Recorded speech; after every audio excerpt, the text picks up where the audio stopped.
The Mark 1 is back again, and in this video I'm installing an induction kit.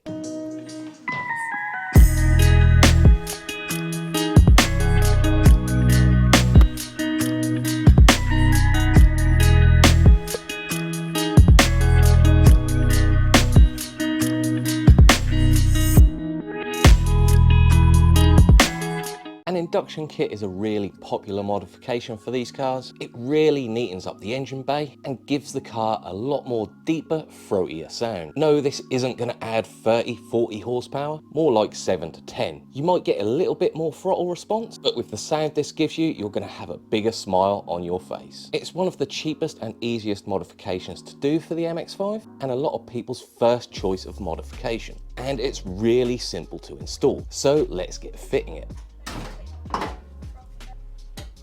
So before we remove the old intake system, let's hear what it sounds like beforehand.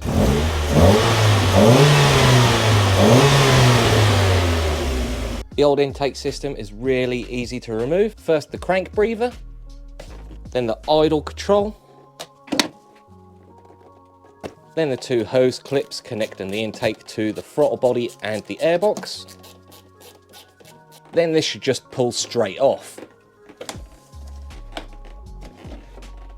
Now I'm actually going to be removing all of the cold air intake system and the airbox. So first off, we need to unplug the MAF sensor. So we'll start off by unplugging the MAF sensor and then removing the cold air intake.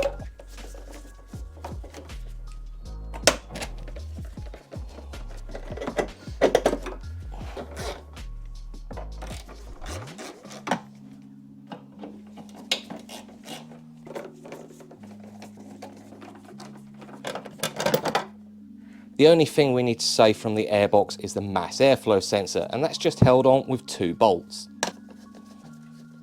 Then the mass airflow should just wiggle out of the airbox. We'll slide the new intake pipe onto the inlet manifold first.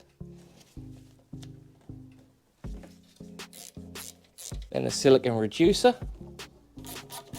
Now I've got the mass airflow attached with the new filter and the brackets that are supplied in the kit, and now I'll put that on the induction pipe. Then I'll attach the mounting bracket to the old bracket that held the cold air intake system.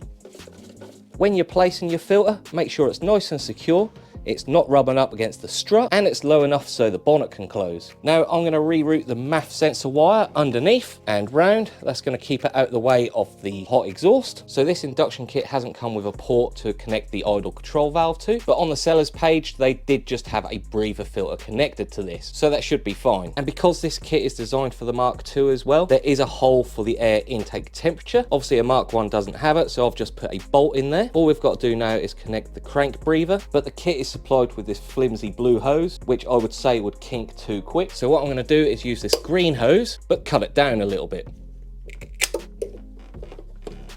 And that should work fine. So everything's installed and secured, so let's start it and see what the sound difference is. Well, the advert for this kit completely lied. The idle control valve, you can't just put a filter on it. That'll start and then stall immediately. So what I've done is replace the crank vent and just replaced it with a filter, and then looped this pipe that was connected to the crank vent all the way around to the idle control valve. So let's see whether that works.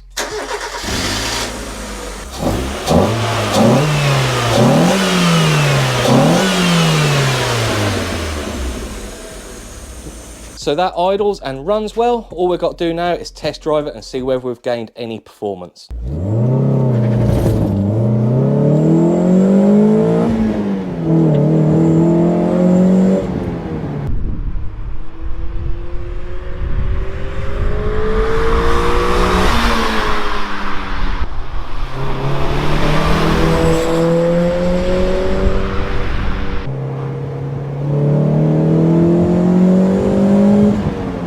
Well, it doesn't seem to have given too much more horsepower, but it's definitely got a little bit more mid-end torque. But most importantly, it sounds a hell of a lot better.